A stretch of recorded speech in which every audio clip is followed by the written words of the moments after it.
Hello friends, welcome to study grows में आप सभी का स्वागत है। दोस्तों, आज हम प्राचीन भारत के इतिहास की श्रृंखला में शुरू करते हैं पाषाण काल। दोस्तों, ये पाषाण काल का भाग 1 है। भाग 2 में हम ताम्र पाषाण काल के बारे में पढ़ेंगे। तो चलिए शुरू करते हैं। दोस्तों, अगर आप हमारे चैनल पे नए हैं तो प्लीज़ सब्सक्राइब कीजिए। अगर वीडियो अच्छा लगता है तो अपने दोस्तों में शेयर कीजिए और लाइक कीजिए। तो चलिए दोस्तों शुरू करते हैं। स्रोत के आधार पर इतिहास को 3 भागों में बांटा गया है। किसके आधार पर? स्रोत यानी कि प्रमाणों के आधार पर इतिहास को कितने भागों में बांटा गया है? 3 भागों में। वो 3 भाग कौन कौन से हैं?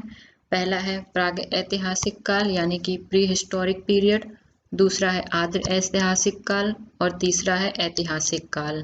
ठीक, तो प्राग ऐतिहासिक काल हम किसे कहते हैं? जिस काल में कोई भी हमें लिखित साक्ष्य उपलब्ध नहीं है। स्टोन, इसको हम क्या कहते हैं? इसको हम स्टोन एज भी कहते हैं। दूसरा है हमारा जिसे पाषाण काल, स्टोन एज का मतलब है पाषाण काल। दूसरा है हमारा आद्य ऐतिहासिक काल। आद्य ऐतिहासिक काल वो है जिस काल में हमें लिखित प्रमाण तो मिले हैं लेकिन हम उन्हें पढ़ नहीं सके हैं। ठीक, उन्हें कहते हैं हम आद्य ऐतिहासिक काल, जिसमें हमारी हड़प्पा सभ्यता से रिलेटेड आ जाता है। हड़प्पा सभ्यता में क्या था कि हमें जो प्रमाण मिले हैं तो वो कौन कौन से मिले हैं? वो हमें मिले हैं भाव चित्रात्मक मिले हैं, यानी कि मानव भावों से रिलेटेड जो भी हमें चित्र वगैरह मिले हैं उसे वो किस काल के हैं? वो है आद्य ऐतिहासिक काल के हैं, जिसमें भाव चित्रात्मक मिले हैं, जिनकी लिपि को हम पढ़ नहीं सके हैं। सिर्फ चित्रों के माध्यम से हम समझते हैं कि उस टाइम पे जो सभ्यता थी वो किस प्रकार की थी। उसके बाद हम तीसरे पे आते हैं ऐतिहासिक काल। दोस्तों, ऐतिहासिक काल वो काल है जिस टाइम पे हमें रिटन एविडेंस मिले भी हैं और जिनके बारे में हमने पढ़ा भी है, यानी कि जिनकी हम लिपि और लैंग्वेज को जिनको हमने समझ लिया है उसको हम किस में पढ़ते हैं? ऐतिहासिक काल में। ठीक, तो उसमें कौन कौन से आते हैं? हमारे वैदिक से आगे, मतलब वेद से रिलेटेड जितने भी वेद के बाद और वेद टाइम से जो भी रिलेटेड हमारे ग्रंथ वगैरह हुए थे, उस टाइम पे जो भी हमने पढ़ा लिखा, जो भी लिपि थी, उस टाइम की भाषा थी, उसको हम किस में पढ़ते हैं? ऐतिहासिक काल में पढ़ते हैं। तो चलिए दोस्तों एक बार रिकॉल कर लेते हैं। प्राग ऐतिहासिक काल में ये था कि कुछ भी नहीं मिला था, यानी कि वो स्टोन एज थी। ठीक, उस टाइम पे हमें कोई भी प्रमाण नहीं मिलते हैं पत्थरों के अलावा। दूसरा है आद्य ऐतिहासिक काल, जिसमें हमें रिटन साक्ष्य तो मिले हैं लेकिन हम उन्हें पढ़ नहीं सके हैं, जिसमें हड़प्पा सभ्यता आती है, हमारी सिंधु सभ्यता। और तीसरा है हमारा जिसमें लिखित साक्ष्य मिले भी हैं और उन्हें पढ़ा भी गया है, तो वो किस में आते हैं? हमारे वैदिक से आगे और वैदिक से रिलेटेड जो भी हमारे ग्रंथ वगैरह हैं उसमें आते हैं। आई होप आप लोग को समझ में आया होगा। चलिए आगे बढ़ते हैं। दोस्तों, अब हम सबसे पहले बात करते हैं प्राग ऐतिहासिक काल की, जिसे हम स्टोन एज भी कहते हैं। ठीक, तो प्राग ऐतिहासिक काल जो ये शब्द है, इसकी पहचान, जो ये वर्ड जिसने दिया था, वो उन वैज्ञानिक का नाम क्या है? उन वैज्ञानिक का नाम है रॉबर्ट ब्रूसफुट। ठीक, इन्होंने सबसे पहले प्राग ऐतिहासिक काल शब्द दिया था और इनको ही क्या कहा जाता है? भारतीय प्राग ऐतिहासिक का पिता, क्योंकि सबसे पहले जो नाम दिया था वो इन्होंने ही दिया था, इसीलिए इन्हें कहा जाता है प्राग ऐतिहासिक का पिता या प्री हिस्टोरिक पीरियड का father of pre historic period. ठीक है, और 1820 में जैगनेट जॉनसन ने इसे कौन कौन से नामों से इन्हें पुकारते थे? जो 1820 से जैगनेट जॉनसन ने इसे पाषाण काल यानी स्टोन एज, कांस्य युग कहा था हमारा, और दूसरा लौह युग यानी आयरन युग। इन्हें 3 नामों से पुकारा था, पाषाण काल, कांस्य युग और दूसरा लौह युग में बांटा था इन्होंने। किन्होंने? जैगनेस जॉनसन ने 1820 में। और तीसरा है हमारा कि भारतीय पुरातत्व के जनक कौन थे? Alexander Cunningham. ये आपको मैंने पहले प्रीवियस वीडियो में भी बताया था इसके बारे में। ये क्वेश्चन बार बार पूछा जाता है, उससे रिलेटेड था और इस टॉपिक से भी रिलेटेड है, इसलिए मैंने इसको लिया है दोबारा से ताकि आप लोगों को याद हो जाए। तो भारतीय पुरातत्व के जनक किसे कहा जाता है? Alexander Cunningham. जैसा कि आप ये देख सकते हैं, ये है हमारे अलेक्जेंडर कनिंघम, इन्हें कहा जाता था भारतीय पुरातत्व के जनक। अब आते हैं कि पाषाण काल यानी प्राग ऐतिहासिक काल को कितने भागों में बांटा गया है। तो प्राग ऐतिहासिक काल को जो है 3 भागों में बांटा गया है। ठीक, उसे 3 भागों में विभाजित किया गया है। वो 3 भाग कौन कौन से हैं? पुरापाषाण काल, ठीक, मध्य पाषाण काल और नवपाषाण काल। पुरापाषाण काल 20,000 से 12,000 ईसा पूर्व तक, और इसको भी 3 भागों में बांटा गया है, निम्न पुरापाषाण, मध्य पुरापाषाण और उच्च पुरापाषाण, ठीक। उसके बाद आते हैं मध्य पाषाण, इसको 12,000 से लेकर के 10,000 ईसा पूर्व तक माना गया है मध्य पाषाण को, और नव पाषाण को 10,000 ईसा पूर्व से पहले माना गया है। अब हम इनका ये कैसे याद करेंगे, ये जो सन वगैरह हैं कि किस काल से किस काल तक, इसको याद करने का मैं आपको तरीका बताती हूँ। पूरा पाषाण काल को याद करने के लिए आप सिर्फ एक डिजिट याद कर लीजिए, ये वाली 20,000 से 12,000 ईसा पूर्व तक, ठीक। पूरा पाषाण यानी 20 साल पहले, ऐसे हम किसी को कहानी सुनाते हैं ना, तो ऐसे हम कह देंगे 20,000 साल पहले, ठीक, यानी पूरा पाषाण काल कहा जाता है। तो 20,000 से 12,000 कितने का डिफरेंस हुआ हमारा? ये 8 का डिफरेंस। और नेक्स्ट में क्या है? 12,000 से 10,000, इसमें भी कितने का हमारा डिफरेंस आएगा आप लोगों का? 8 का डिफरेंस, ठीक। और फिर उसके बाद 10,000 से 10,000 ईसा पूर्व से पहले नवपाषाण युग, ठीक। अब आगे बढ़ते हैं। हमसे जो क्वेश्चन पूछे जाते हैं दोस्तों एग्जाम में कि मानव द्वारा जो सबसे पहले प्रयोग में लाया गया हथियार या औजार था, तो वो क्या था? तो बहुत से ऑप्शन दे दिए जाते हैं, उसमें से कुल्हाड़ी होता है। तो मानव द्वारा सबसे पहला प्रयोग में लाया गया हथियार क्या था? कुल्हाड़ी था। और सबसे पहला प्रयोग में लाया गया जानवर जो था वो था कुत्ता। उन लोगों ने बहुत प्रकार के पालतू जानवर पाले, लेकिन जो सबसे पहला पाला गया पालतू जानवर था वो था कुत्ता। और सबसे पहली बार प्रयोग में लाई गई धातु कौन सी थी? तांबा। और तांबा के बाद फिर लोहा। लोहा हमारा आया था सिंधु सभ्यता। सिंधु सभ्यता में लोहे का प्रयोग नहीं किया गया था, उसके बाद से लोहे का प्रयोग शुरू हुआ था हमारे वैदिक पीरियड से। फिर उसके बाद आता है कृषि का पहला प्रमाण कहाँ से मिला है? हमें मेहरगढ़ से मिला हुआ है, ठीक। चलिए आगे बढ़ते हैं। ये क्वेश्चंस आप याद रखिएगा, ये एग्जाम में जरूर पूछा जाता है। अब बात करते हैं हम पुरापाषाण काल की। हमने इसके पहले पढ़ा कि प्रागैतिहासिक काल को कितने भागों में बांटा गया था? पुरापाषाण काल, मध्य पाषाण काल और उच्च पाषाण काल, ठीक। एक मिनट, हाँ, तो नवपाषाण काल, ठीक। तो पुरापाषाण काल, मध्य पाषाण काल और नवपाषाण काल, तो उसमें हम सबसे पहले बात करेंगे पुरापाषाण काल की। तो पुरापाषाण काल को मतलब और किस युग के नाम से जानते हैं? इसको हम प्लिस्टोसिन और हिमयुग के नाम से भी जानते हैं पुरापाषाण काल को। पुरापाषाण काल के बात करते हैं। इसमें पुरापाषाण काल को हमने 3 भागों में बांटा था, निम्न, मध्य और उच्च पुरापाषाण काल। तो हम सबसे पहले बात करते हैं पुरापाषाण काल की, जो कि है निम्न पुरापाषाण काल। तो निम्न पुरापाषाण काल में जो औजार उपयोग किए जाते थे वो किस प्रकार के थे? उस टाइम पे जो औजार उपयोग किए जाते थे वो थे कुल्हाड़ी, हस्तकुठार और गंडासा, ठीक। और जो ये बनाए जाते थे तो वो किससे बनाए जाते थे? तो ये किससे बनाए जाते थे? क्वार्टजाइट और बिल्लौरी नामक पत्थर जो होते थे उस टाइम पे, उनसे ये कुल्हाड़ी, हस्तकुठार और गंडासा बनाए जाते थे। और इस निम्न पुरापाषाण काल की संस्कृति को हम किस नाम से जानते हैं? तो इसको हम जानते हैं चॉपर चॉपिंग पेबुल संस्कृति। ये आपसे एग्जाम में पूछी जाती है, इंपॉर्टेंट करके टिक कर लीजिएगा। चॉपर चॉपिंग पेबुल संस्कृति, हैंड एक्स हस्तकुठार संस्कृति। हैंड एक्स यानी हस्तकुठार संस्कृति, ठीक। हस्तकुठार मतलब हाथ से यूज किए गए, मतलब जो लकड़ी, और इस समय लकड़ी और जो कि पत्थर थे उनसे मिक्स करके जो हथियार बनाए जाते थे। कि कुल्हाड़ी का आप यूज करेंगे तो इसमें हस्तकुठार, कुठार मतलब लकड़ी टाइप का भी यूज किया जाता था उस टाइम पे। तो ये कहाँ कहाँ से मिले हैं हमें इनके साज? तो इनके साज हमें मिले हैं स्थानों के नाम, चित्तौड़ जो कि राजस्थान में है, दूसरा है बेलन घाटी मिर्जापुर में है, सिंगरौली छोटा नागपुर में है। और इस काल समय के जो भी मनुष्य वगैरह थे, मानव थे, तो उनको क्या कहा जाता था? तो उन जो उस टाइम के मानव की जाति थी तो वो कौन सी थी? निग्रोटो जाति थी उस टाइम के। निम्न पुरापाषाण काल की मानव की जाति निग्रोटो। निम्न पुरापाषाण का ना से निम्न, ना से निग्रोटो, ऐसे आप याद रखेंगे। कौन सी जाति थी? निग्रोटो जाति थी उस टाइम पे। चलिए आगे बढ़ते हैं। अब बात करते हैं हम मध्य पुरापाषाण काल की। तो मध्यपुरा पाषाण काल के जो औजार थे वो थे बेधक, खुरचनी, रंदे व फलक थे। कौन कौन से थे? बेधक, खुरचनी, रंदे व फलक थे। और इस टाइम के औजार किस धातु के थे? वो थे क्वार्टजाइट और चर्ट के थे। ठीक, क्वार्टजाइट एक पत्थर होता था उस टाइम पे, व्हाइट कलर टाइप का एक पत्थर होता था, मतलब स्लेटी कलर कह लीजिए आप, या ग्रे कलर में एक पत्थर होता था, उसे क्वार्टजाइट बोलते थे। और चर्ट। और इस टाइम की संस्कृति को क्या कहा जाता है? खुरचनी बेधक संस्कृति, फलकों की अधिकता के कारण। मतलब खुरचनी बेधक संस्कृति मतलब बहुत नुकीले होते थे, इनके फलक जो होते थे ना बहुत शार्प होते थे।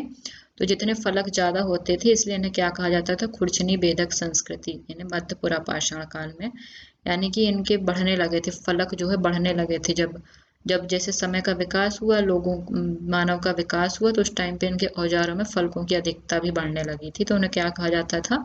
खुरचनी बेधक संस्कृति।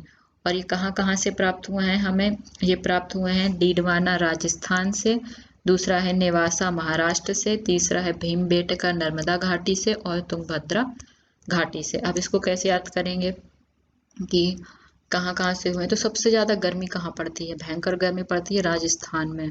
तो राजस्थान के डीडवाना से, यानी फलकों की अधिकता बढ़ी, भयंकर गर्मी कहाँ बढ़ी? राजस्थान में बढ़ी। तो ये कहाँ पे है? डीडवाना राजस्थान में, नेवासा महाराष्ट्र में। ठीक, उसके बाद है भीमबेटका एमपी में है, यह बहुत पूछा जाता है एग्जाम में, नर्मदा घाटी। ठीक है, भीमबेटका से प्राप्त हुए हैं। और उसके बाद है तुंगभद्रा घाटी से। ठीक, और इस काल के मानव युग को क्या कहा जाता है? इसको कहा जाता है निएंडरथल मानव युग। यानी जो होमोसेपियंस से पहले आते हैं उनको, वो जो मानव कहलाते थे वो कौन से मानव थे? वो थे निएंडरथल मानव का युग। यानी मध्य पाषाण काल के युग को क्या कहा जाता है? निएंडरथल मानव का युग कहा जाता है। ये एग्जाम में पूछा जाता है, इंपॉर्टेंट करिएगा। क्या मध्य पाषाण युग के काल को कहा जाता है निएंडरथल मानव का युग। और इसके थे नीटिग्रो जाति के, या अगर आप निम्नपुरा पाषाण के याद कर लेते हैं तो ये आपको ऐसे ही याद हो जाएगा। अब इसमें कंफ्यूजन मत हो जाइएगा कि नी से निएंडर, नी से निम्न, ऐसे नहीं। नीटिग्रो, नी है, ठीक है, बड़ी नी है, ये छोटी नी के बाद आता है बड़ी नी, यानी नीटिग्रो जाति के थे। और मध्यपुरा पाषाण काल में है निएंडरथल, यानी कि लोग बढ़ने, फलक बढ़े थे तो इनके नाम भी बढ़ा होगा। ठीक, फलक की अधिकता बढ़ी तो ये नाम भी बढ़ गया, यानी कि लिखने का इसका तरीका भी बढ़ गया। नीटिग्रो जाति का युग कहा जाता है, निएंडरथल का मानव का युग कहा जाता है, और इसको मनुष्य को कहा जाता था नीटिग्रो जाति। ठीक, आई होप आप लोग को समझ में आया होगा। चलिए देख लेते हैं कि पुरा पाषाण कालीन औजार किस टाइप के थे। तो पुरा पाषाण कालीन जो औजार थे उस टाइम के, तो पहले जो जिन इनके जो वो होते थे, एज होते थे ये साइड के, तो ये पहले इतने शार्प नहीं होते थे। लेकिन जैसे जैसे समय आगे बढ़ता है तो इनकी जो ये किनारे होने लगे थे, जिन्हें हम फलक बोलते हैं, ये चीज, तो ये शार्प होने लगी थी, फलकों की क्या है संख्या बढ़ने लगी थी, तो इन्हीं को हम क्या कहते थे? खुरजनी भेदक संस्कृति। ठीक, यही खुरच खुरच के बनाए जाते थे, तो ये शार्प होने लगे थे। ठीक, चलिए आगे बढ़ते हैं। अब हम बात करते हैं उच्च पुरा पाषाण काल की। तो उच्च पुरा पाषाण काल में जो औजार थे, तो उस टाइम के जो औजार थे वो शल्कों और ब्लेड यानी फलक के थे। यानी कि जो आपने सेकंड में पढ़ा उसमें सिर्फ इसमें फलक और यानी कि ब्लेड और शल्क, यानी शल्क और ऐड हो गया। ठीक, तो ये शल्कों और ब्लेड फलक के औजार थे। शल्क क्या है? जो उनका नुकीला हिस्सा एकदम, मतलब इस टाइम इस काल के औजार जो है ना थोड़े से आप कह सकते हैं कि बहुत साइड से, पहले जो मध्य पाषाण काल में थे वो नीचे से सिर्फ होते थे आपके शार्प। लेकिन जो उच्च पुरा पाषाण में क्या थे कि अब ये पूरे, मतलब पूरे इसके आकार, मतलब यहाँ से भी शार्प होने लगे थे, यहाँ से भी और यहाँ से भी। तो इन्हीं को शल्क कहा जाता था कि मतलब सभी तरीके, सभी जगह से ये शार्प होते थे। ठीक, और ब्लेड इन्हीं से, अब अगर चारों तरफ से अगर ये शार्प होगा तो ये एक ब्लेड की तरह होगा, आप कह सकते हैं। ब्लेड भी क्या होती है? चारों तरफ से एकदम शार्प होती है। फलक यानी कि फलक यानी एज, इसके जो किनारे हैं। ठीक, तो शल्कों और ब्लेड के बनने लगे थे औजार। उसके बाद है इस उच्च पुरा पाषाण काल में जो है अस्थि उपकरण और अलंकृत छड़े और मत्स्य भाला मिलने लगे थे।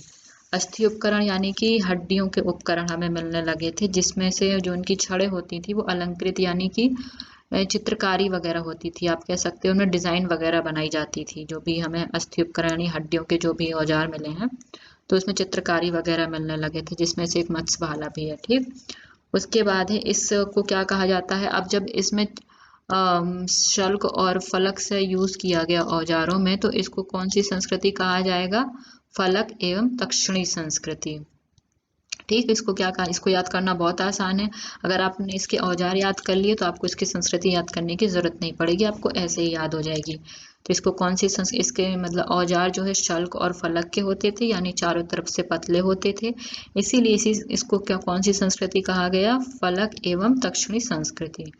उसके बाद है कि इसी उच्च पुरापाषाण काल में ही हमें राख के कुछ अवशेष मिले हैं, जो कि हमें कहाँ से मिले हैं? कुरनूल गुफा से, जो कि कहाँ पर है? आंध्र प्रदेश में है।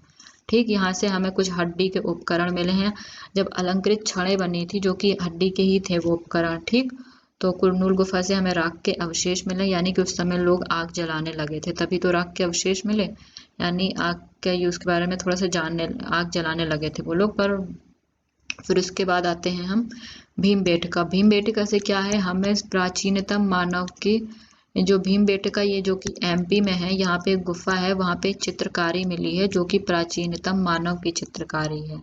प्राचीनतम मानव के साथ जो होने की जो हमें प्रमाण मिलते हैं वो हमें भीमबेटका से मिलते हैं, वहाँ की चित्रकारी देखकर। ठीक, और इसी काल में उच्च पुरापाषाण काल में ही क्या हुआ था? होमोसेपियंस मानव का उदय हुआ था। होमोसेपियंस मानव कौन से हैं? जो कि हम लोग हैं, यानी कि प्रेजेंट जो हम लोगों की प्रजाति है वो कौन सी है? होमोसेपियंस मानव की है। ठीक, और जो हमारी ये भीमबेटका गुफा है, जहाँ पे प्राचीनतम मानव के साक्ष्य मिले हैं चित्रकारी के द्वारा हमें पता लगा है, तो इसको जो है यूनेस्को के द्वारा 2004 में क्या है? विश्व धरोहर घोषित किया गया है। आप देख सकते हैं ये भीमबेटका के गुफा के चित्र हैं, जिसमें हमें ये चित्रकारी मिली है जो कि बहुत ही प्राचीनतम है। ठीक, तो यहाँ इसको क्या है? हमारे यूनेस्को के द्वारा 2014 में क्या है? विश्व धरोहर घोषित किया गया है। ठीक, चलिए आगे बढ़ते हैं। आई होप आप लोग को समझ में आया होगा। अब बात करते हैं हम, अभी हमने प्राग ऐतिहासिक काल के बारे में बात की, जिसमें हमने क्या क्या पढ़ा था? प्राग ऐतिहासिक काल के बारे में हमने पढ़ा कि इसको हमने पहले 3 भागों में डिवाइड किया है, पुरापाषाण काल, मध्यपाषाण काल, नवपाषाण काल। और इसमें हमने पुरापाषाण काल के बारे में पढ़ा, जिसको भी 3 भागों में डिवाइड किया गया है, निम्न पुरापाषाण काल, मध्य पुरापाषाण काल और उच्च पुरापाषाण काल। अब हम बात करते हैं मध्यपाषाण काल के बारे में। ठीक, तो मध्य का पाषाण काल में जो है, इसको हम एक और नाम से जानते हैं, जिसे कहते हैं मेसोलिथ युग। और इसी टाइम पे क्या हुआ था? मेसोलिथ आप ऐसे याद रखेंगे, माँ से मध्य, माँ से मेसोलिथ। ठीक, तो मेसोलिथ में क्या हुआ था? उस टाइम पे पर्यावरणीय बदलाव हुए थे, मतलब कि एनवायरनमेंट, हमारे नेचर में चेंजेस वगैरह हुए थे, तो इसलिए मेसोलिथ युग कहा जाता है। और इसी टाइम पे हमें पशुपालन के साक्ष्य भी मिले हैं, मतलब लोग पशुओं को पालने की प्रक्रिया लोगों ने आरंभ कर दी थी। प्राग ऐतिहासिक काल में लोगों ने पशु पालने की शुरुआत नहीं की थी, लेकिन मध्य पाषाण आते आते जैसे जैसे मानव का डेवलपमेंट हुआ, लोगों ने नई नई चीजें सीखी, तो उन्होंने क्या किया? पशुओं को पालना शुरू किया। और पशु पालने के साक्ष्य हमें कहाँ कहाँ से मिलते हैं? आदमगढ़ से, जो कि एमपी में है, और दूसरा है बागौर, जो कि राजस्थान में है। यहाँ से हमें पशु पालने के साक्ष्य मिलते हैं। और सबसे पहला पालतू जानवर, जैसा कि मैंने आपको अभी बताया कि क्या था? कुत्ता था उस टाइम पे। ठीक, फिर धीरे धीरे लोगों ने भेड़, बकरी वगैरह ये सब पालना भी शुरू किया था। और उस टाइम के जो मध्य पाषाण काल के जो वो औजार वगैरह होते थे, तो वो बहुत ही सूक्ष्म होते थे, तो मतलब बहुत छोटे छोटे औजार होते थे, जिन्हें माइक्रोलिथ कहा जाता था या लघु पाषाण कहा जाता था। माइक्रोलिथ का मतलब है कि छोटे पत्थर के औजार या लघु पाषाण। ठीक, तो उस टाइम की जैसा कि आप देख सकते हैं कि वो बहुत ही छोटे होते थे, इतने छोटे कि आप अपनी फिंगर में उन्हें रख सकते हैं, इतने छोटे औजार होते थे वो। तो ये किस टाइम के औजार हैं? ये मध्य पाषाण के औजार हैं। आप इसे ऐसे याद रखेंगे, माँ से मध्य, माँ से माइक्रोलिथ और मेसोलिथ, आप ऐसे याद करेंगे। माइक्रो मीन्स छोटा, लिथ मीन्स युग उस टाइम का। ठीक, माइक्रोलिथ युग यानी औजार। तो उस टाइम के औजार जो थे वो थे लघु पाषाण, यानी कि छोटे छोटे औजार थे। और इसको क्या, उस टाइम पे जो औजार थे, तो औजार वगैरह बनाए जाते थे, तो उस टाइम पे हंसिया और आरी वगैरह बनाए जाते थे, जिनके मतलब मुट्ठे लगे होते थे हंसिया में, जैसे हम लोगों ने देखा है हंसिया में आगे लकड़ी का मुट्ठा लगा होता है ना, फिर ऐसे हंसिया बना होता है। तो उस टाइम के जो औजार थे उसमें क्या थे कि लकड़ी के जो है क्या है मुट्ठे लगे हुए थे। कहीं कहीं पे हड्डी के हमें मुट्ठे लगे भी मिलते हैं। ठीक, तो ये थे हमारे माइक्रोलिथ थे। और उसी टाइम पे मध्य पाषाण में ही क्या हुआ था, लोगों ने स्थायी रूप से मतलब बसना शुरू किया था। पहले लोगों का जीवन कैसा था, खाना बदोश था। मतलब कि वो लोग एक जगह पे रहते थे, फिर जब वहाँ पे संसाधन वगैरह की कमी हो जाती थी तो वो उस जगह को छोड़कर कहीं दूसरी जगह चले जाते थे। मतलब उनका जीवन कोई स्थायी नहीं था। कभी खाने के लिए, कभी पानी की तलाश, कभी भोजन, और कभी मतलब प्राकृतिक आपदाओं से बचने के लिए तो वो लोग ऐसे पलायन वगैरह करते रहते थे, जगह छोड़कर चले जाते थे, जिन्हें खाद्य संग्राहक वगैरह हम कहते थे। ठीक, तो इस टाइम पे क्या हुआ था, मध्य पाषाण में आते आते लोगों ने स्थायी जीवन व्यतीत करना शुरू किया था। मतलब बस्तियां वगैरह बनने लगी थी और लोगों ने पशुपालन वगैरह, कृषि वगैरह ये सीख लिया था, तो वो लोग स्थायी रूप से रहने लगे थे। और ये प्रक्रिया कब शुरू हुई थी, ये प्रक्रिया शुरू हुई थी 1200 साल पहले शुरू हुई थी। लोगों ने स्थायी रूप से बसना कब शुरू किया, बा से बसना, बा से 12। ठीक, आप ऐसे याद करेंगे, 1200 साल पहले बा से बसना। ठीक, बसना और बा से हमारा क्या हो गया, 12, यानी 1200 साल पहले लोगों ने बसना शुरू किया था। अब एक चीज जो आपको याद रखनी है वो ये है कि आग की खोज जो है वो किस काल में हुई थी। आग की खोज जो हुई थी वो थी निम्न पुरा पाषाण काल में हुई थी, लेकिन उस टाइम पे मानव को आग का प्रयोग कैसे किया जाता है इस बारे में कोई जानकारी नहीं थी। ठीक, खोज उस टाइम पे हो गई थी, लेकिन इसकी जानकारी की आग का प्रयोग कैसे किया जाता है उसने कब सीखा, नव पाषाण काल में आते आते उसने सीखा। नव पाषाण काल मतलब निम्न जो हमारा ये तीसरा काल था नव पाषाण काल, उस काल में आते आते लोगों ने आग के प्रयोग के बारे में सीखा। यानी मध्य में आते आते उन्हें जानकारी हो गई थी आग के बारे में, पर उपयोग उन्होंने तीसरे युग यानी नव पाषाण युग में सीखा था। ये एग्जाम में पूछा जाता है, इंपॉर्टेंट कर लीजिएगा। चलिए आगे बढ़ते हैं। अब हम बात करते हैं नवपाषाण काल की। ठीक, तो नवपाषाण काल जो था इसकी खोज किसने की थी, सबसे पहले तो 1860 में किसने की थी, लेंसुयर ने की थी। ये एग्जाम में पूछा जाता है, नवपाषाण काल की खोज किसने की थी, तो 1860 में लेंसुरियर ने नवपाषाण काल की खोज की थी। और नवपाषाण काल को ही क्या कहा जाता है, नवपाषाण काल को ही कहा जाता है क्रांति का युग कहा जाता है। और इसी समय जब आगे जैसे समय आगे बढ़ता है तो लोग चीज़ें सीखने लगते हैं, और जैसे चीज़ें सीखते हैं तो उसको हम बोलते हैं कि विकास होना। तो नवपाषाण काल में जैसे जैसे टाइम आगे बढ़ता है तो उस टाइम पे मानव जो क्या हो गया था, वो क्या हो गया था, विकासशील हो गया था। उस टाइम पे मानव ने कृषि कार्य करना और स्थायी जीवन की शुरुआत कर दी थी। ठीक, और इसी टाइम पे जब जैसे जैसे डेवलपमेंट हुआ तो उनके जो औजार वगैरह थे उसमें भी आगे डेवलपमेंट हुआ, परिवर्तन आया। तो नवपाषाण काल में क्या हो गया, उन्होंने अपने औजारों को भी चमकाया नए समय में। तो उसमें क्या किया, उन्होंने पॉलिश वाले औजारों का प्रयोग किया जो कि नुकीले और धारदार होते थे। और इसमें उपयोग किए गए पत्थर कौन कौन से थे, जस्पर, चर्ट और फ्लिंट। आप इन्हें कैसे याद करेंगे, एकदम नए नए नाम सुनने में लग रहे होंगे आपको, वो भी आप समझ लीजिए कि जैसे जैसे इंसान बढ़ता है अंग्रेजी सीखने लगता है, मतलब उसको इंग्लिश के शब्द सीखने लगते हैं, तो ये एकदम इंग्लिश के न्यू वाले शब्द सुनने में आ रहे होंगे, नए नए शब्द, यानी जस्पर, चर्ट और फ्लिंट उस टाइम के ये औजार थे। औजारों पे प्रयोग की जाने वाले धातु के नाम है, तो आप ये याद रखेंगे, एग्जाम में पूछा जाता है। और इसी टाइम में मैंने अभी जैसा कि आपको पीछे बताया कि लोगों ने क्या किया था, अग्नि का उपयोग यानी आग का प्रयोग करना सीख लिया था। आग का विकास कब हुआ था, निम्न पुरा पाषाण काल में, लेकिन इसका उपयोग कब हुआ था, नवपाषाण काल में हुआ था। ठीक, तो इस समय के कौन कौन से आविष्कार हुए थे, आग का उपयोग हुआ था, लोगों ने मानव ने पहिए की खोज कर ली थी, कपड़ा बुनाई सीख लिया था, स्थायी जीवन हुआ था, कृषि सीख लिया था। भाई जब स्थायी रूप से रहेंगे तो कृषि आना जरूरी है, वरना खाएंगे क्या। फिर क्या हुआ था, कृषि का वो हुआ था, कृषि करना सीख लिया था। ठीक, और फिर इसके बाद आते हैं, और इसी समय क्या हुआ था, ग्रामीण संकल्पना का विकास हुआ था। मतलब लोगों ने गांव में रहना और बसना शुरू कर दिया था। ग्रामीण संकल्पना यानी कि पुरानी जो भी मतलब कैसे रहा जाता है, रहन सहन, खेती बाड़ी, पशुपालन वगैरह, ये सभी उन लोगों ने उस टाइम पे क्या कर लिया था, सीख लिया था।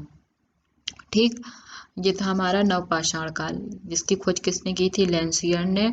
और इसी काल को क्या कहा जाता है, क्रांति का युग कहा जाता है।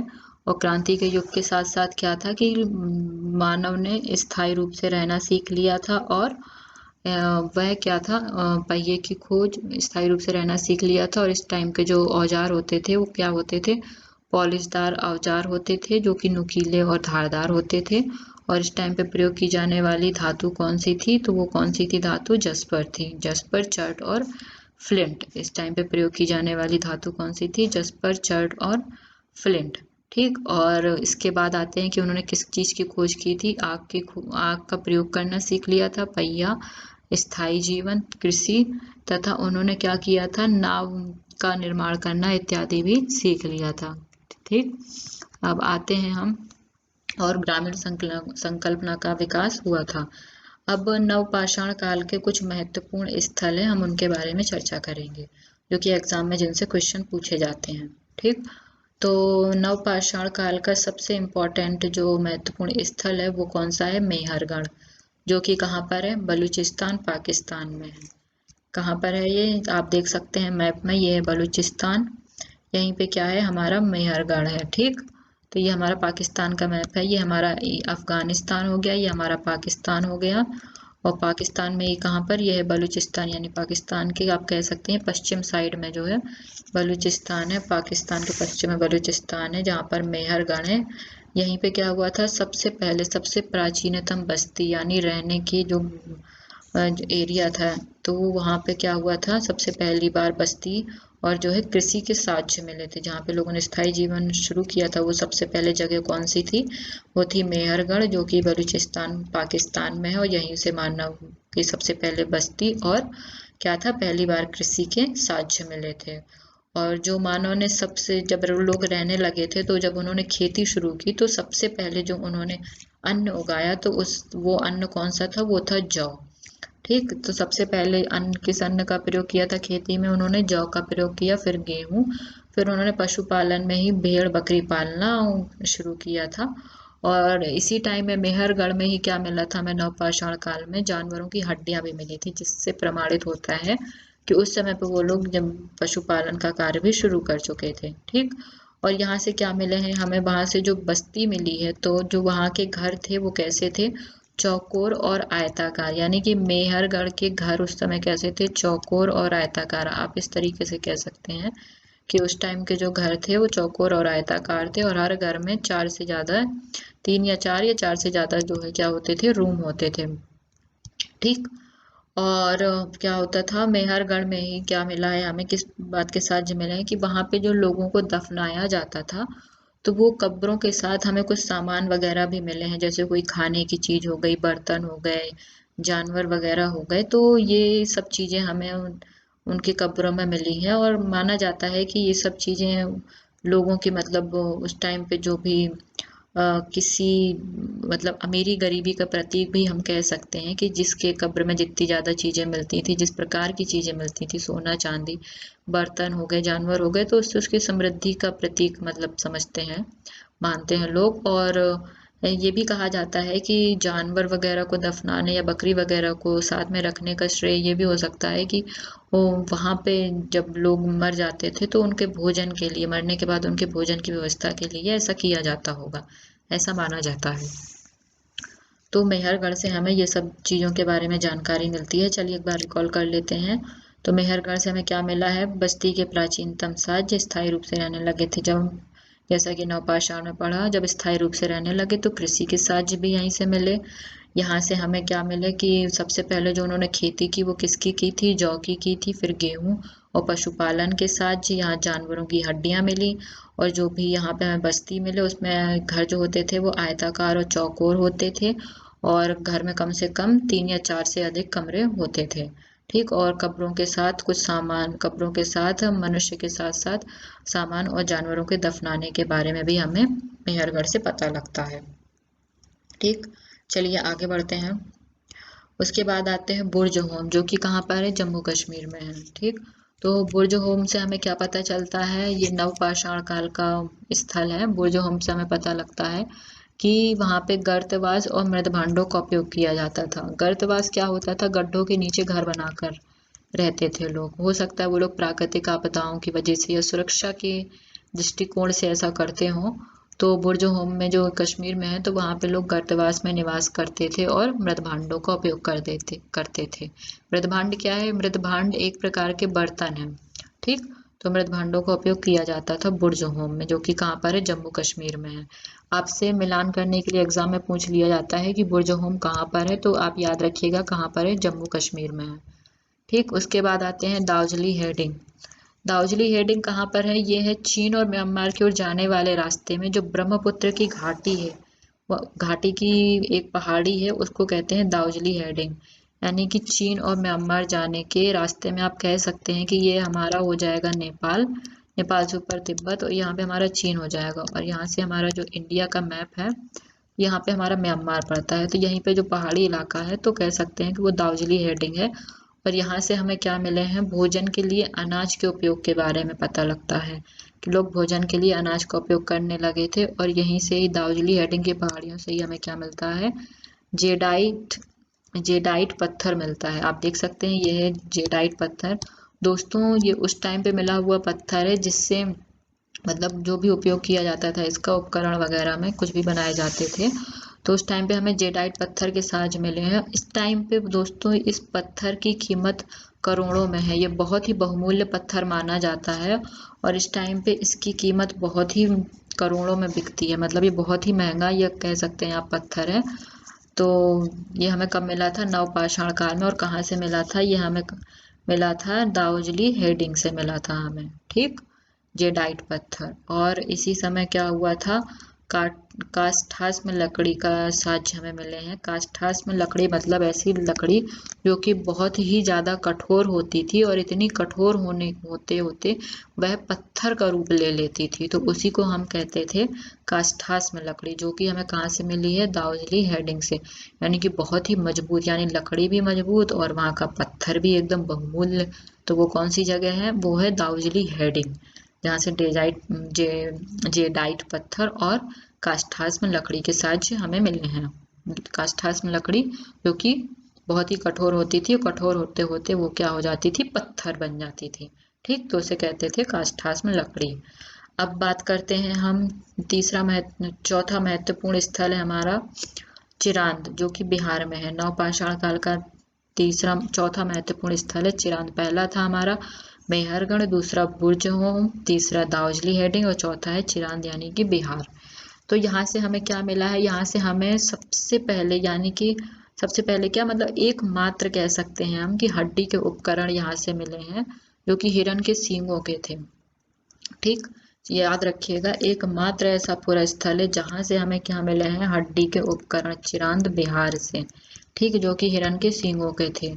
और कोल्डी हवा जो कि प्रयागराज में है इस समय, उस समय इलाहाबाद में था, जो कि नाम परिवर्तित कर दिया गया है इलाहाबाद का, क्या हो गया है? प्रयागराज। तो कोल्डी हवा यानी जो अभी प्रयागराज में है वहां से हमें क्या मिला है? 6000 ईसा पूर्व के चावल के साक्ष्य मिले हैं। ठीक, सबसे पहले चावल के साक्ष्य, यानी पूरी दुनिया में जो सबसे पहले चावल खोजा गया था वो कहाँ खोजा गया था? हमारे प्रयागराज के कोल्डी हवा में। कहाँ मिले हैं? प्रयागराज के कोल्डी हवा में चावल के साक्ष्य मिले हैं। और चिरांद बिहार से ही हमें क्या मिला है? काला धूसर मृदभांड मिला है, यानी बर्तन एक प्रकार का, आप कह सकते हैं कि उसमें पेय पदार्थ रखा जाता था। मृदभांड अलग अलग प्रकार, अलग अलग डिजाइन के होते थे। तो काला धूसर मृदभांड हमें कहाँ से मिला है? चिरांद बिहार से मिला है। ठीक, चलिए अब कुछ नोट कर लीजिएगा आप, ये इम्पोर्टेंट है ये कि सबसे प्रसिद्ध पुरास्थल जो कि चाताल तुर्की में है, यहाँ से दूर दराज से चीजें क्या थी? लाई जाती थी। ये नवपाषाण युग के बाद का जो सबसे महत्वपूर्ण पुरास्थल है, सबसे प्रसिद्ध पुरास्थल, तो वो है चाताल युग तुर्की, यानी तुर्की में दूर दराज से क्या है? चीजें लाई जाती थी। कहाँ से क्या चीजें लाई जाती थी? सीरिया से क्या लाया जाता था? चकमक पत्थर। ठीक, सीरिया से चकमक पत्थर, लाल सागर से कौड़ियाँ और भूमध्य सागर से सीपियाँ। ठीक, सीपियाँ आप लोगों ने देखा होगा इस टाइप की होती थी जो कि समुद्र के किनारे पाई जाती हैं। तो सीपियाँ ये हैं, भूमध्य सागर से सीपियाँ। ठीक, लाल सागर से कौड़ियाँ, यानी कि कौड़ी चाहिए। ठीक, कौड़ी मतलब आप कह सकते हैं कि डिजाइनदार, मतलब वो होते थे जैसे सीपी होती थी छोटे आकार में, डिजाइनदार पत्थर कह सकते हैं आप, उस टाइप में होती थी जो कि उपकरण बनाए जाते थे उस टाइप से।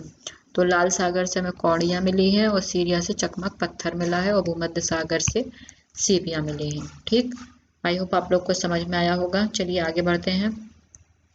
अब बात करते हैं हम कि उस टाइम पे जो औजार बनाए जाते थे तो उनका निर्माण कैसे किया जाता था। तो सबसे पहले जो औजार बनाए जाते थे तो वो पत्थर से पत्थर टकरा कर बनाए जाते थे। तो जब कोई भी टेक्नोलॉजी नहीं थी, मानव को ज्ञान नहीं था कि चीज़ों का कैसे उपयोग करना है, तो जो आदि मानव थे वो औजार कैसे बनाते थे, पत्थर से पत्थर को टकरा कर, जैसा कि आप देख सकते हैं। और दूसरा था कि दबाव शल्क तकनीक के द्वारा। दबाव शल्क तकनीक क्या होती थी? दबाव शल्क तकनीक में ये होता था कि क्या एक जगह पर औजार को टिका दिया जाता था, उस पर दूसरे पत्थर या किसी भी उपकरण से क्या किया जाता था, प्रहार किया जाता था। ठीक, तो उसे कहा जाता था दबाव शल्क तकनीक, यानी एक समतल सतह या हाथ में पकड़ के कहीं पे भी मतलब दबाव, जो मतलब दबाव मतलब है कि प्रेशर देकर जो भी बनाए जाते थे तो उन्हें कहा जाता था दबाव शल्क तकनीक।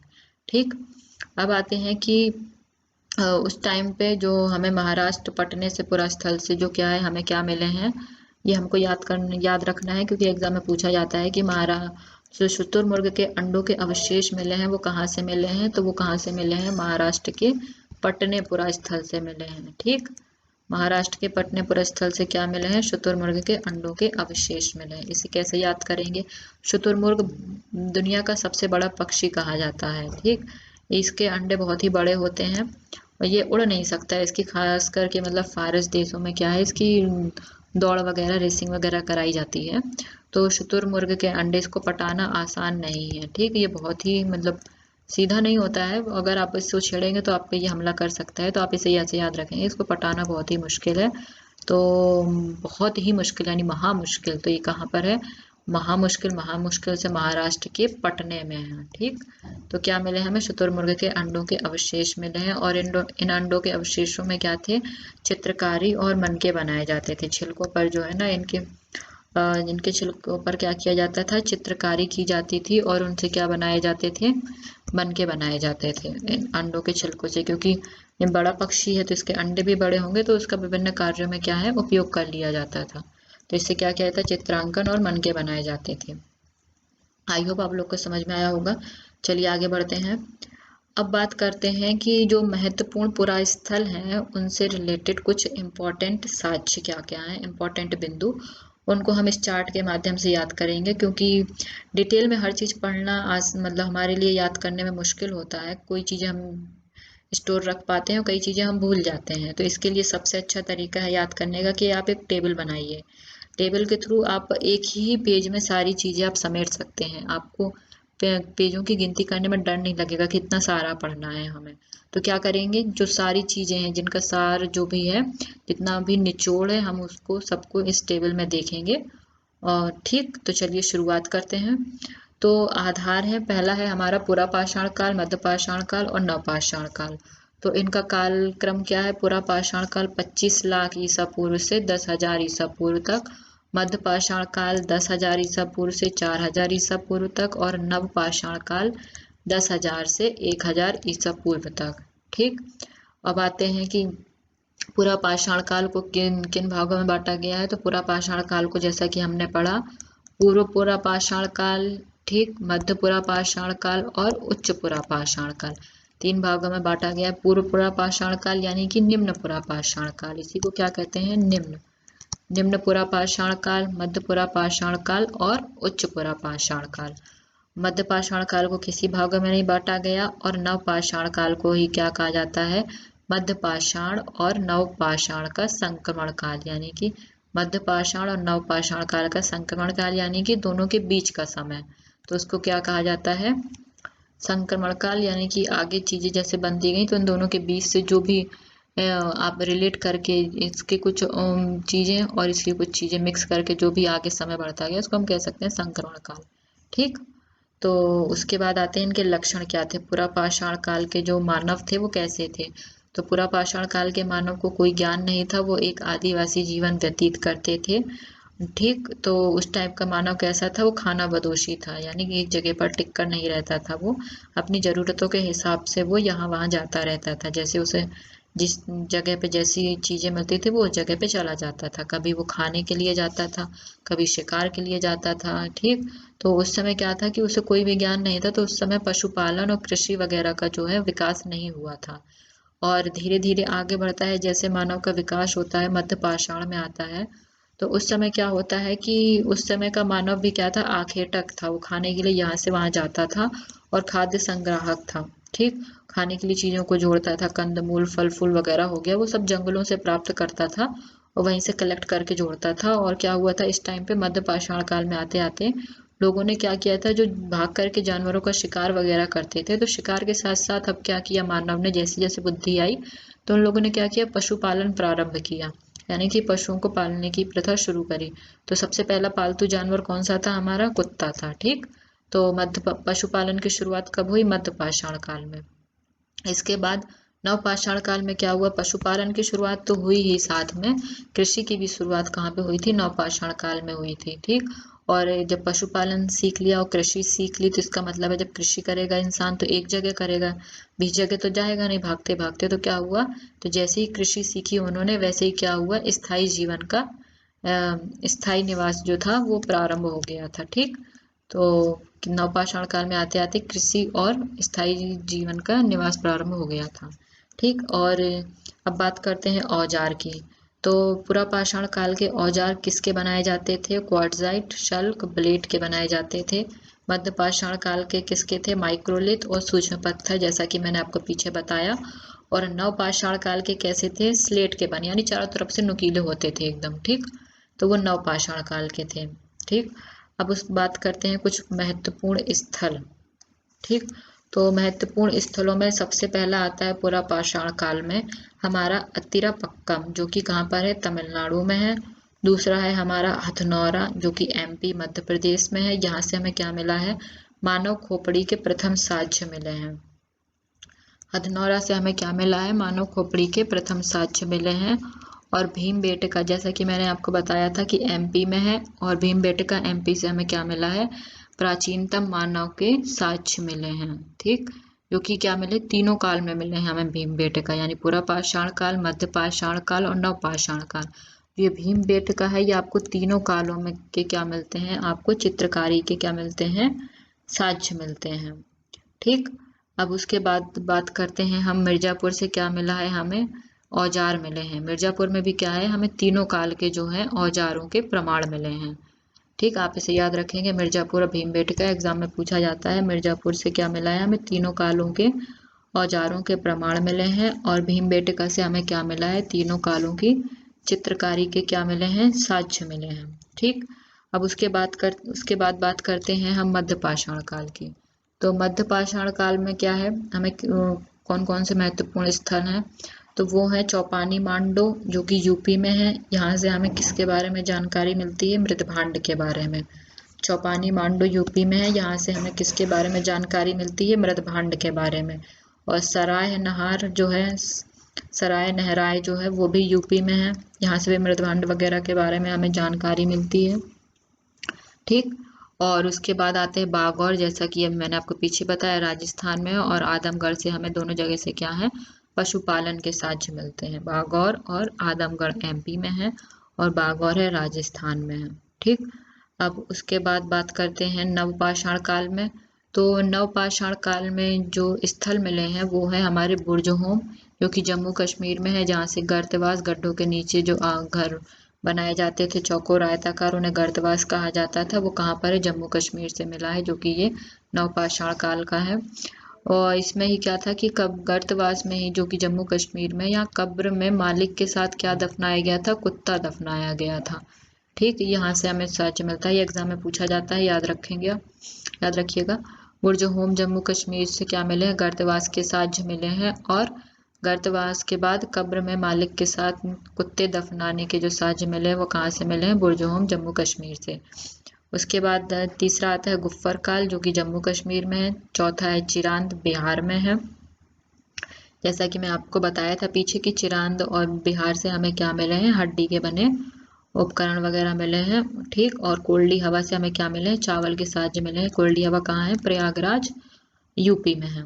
ठीक, उसके बाद करते हैं हम पहिया के साथ उसके बाद करते हैं कि खोज, पुरा पाषाण काल और मध्य पाषाण काल और नव पाषाण काल में किन किन चीजों की खोज हुई। तो पुरा पाषाण काल में क्या हुआ था, आग की खोज हुई थी, वो भी कब हुई थी, निम्न पुरा पाषाण काल में, ठीक। और मध्य पुरा पाषाण काल में आग का प्रयोग मानव ने सीखा था, ठीक। और उसके बाद नव पाषाण काल में भी आग का उपयोग हुआ, पहिया बनाना सीखा लोगों ने, नाव बनाना सीखा, कृषि सीखी और समाज क्या हो गया था, स्थायी हो गया था। ये कब हो गया था हमारा, नव पाषाण काल में, ठीक। इसके अलावा हम बात करते हैं कुछ और महत्वपूर्ण पुरास्थलों की। तो उसमें हम बात करते हैं हमारी जो कुरनूल की गुफाएं हैं, वहां से हमें क्या मिले हैं, लिख लीजिएगा ये आप, कुरनूल की गुफाओं से हमें क्या मिले हैं, राख के अवशेष मिले हैं, राख के अवशेष मिले हैं हमें कुरनूल की गुफाओं से। कुरनूल की गुफाएं कहाँ पर है, आंध्र प्रदेश में है, आप ये याद रखिएगा। उसके बाद भीमबेटका हमने आपको बता ही दिया है। फिर उसके बाद आते हैं, इसमें एक इम्पॉर्टेंट जो पूछा जाता है कि महापाषाण काल कब्र, जो कि सिर जिनका उत्तर से दक्षिण की ओर होता था, सिर जिनका उत्तर में होता था और पैर दक्षिण की ओर होता था, तो ये कहाँ पर मिला है, इनाम गांव से, ठीक। कहाँ से मिला है हमें, इनाम गांव से। क्या था इसमें, महापाषाण काल, ये हमारा आरंभिक जो हमारा जो गांव वगैरह बसे थे उसके बाद की कहानी है ये, क्योंकि यहाँ से हमें क्या मिला है, महापाषाण काल के जो है हमारे कि जो कब्र मिली है, कब्र में जो इंसान को दफनाने की वो है स्थिति, तो क्या था, उनका सिर हमारा क्या था, उत्तर की ओर होता था, और जो उनके पैर होते थे वो किस साइड होते थे, वो होते थे दक्षिण की तरफ। ये एग्जाम में पूछा जाता है, याद रखिएगा। इनाम गांव और कुंडेल की गुफाएं ये एग्जाम में पूछी जाती हैं, तो आप याद रखिएगा, ठीक। चलिए, आई होप आप लोग को समझ में आया होगा। अगर आपको हमारा वीडियो अच्छा लगा हो तो प्लीज़ लाइक कीजिए, सब्सक्राइब कीजिए और अपने दोस्तों में शेयर कीजिए। धन्यवाद, मिलते हैं नेक्स्ट वीडियो।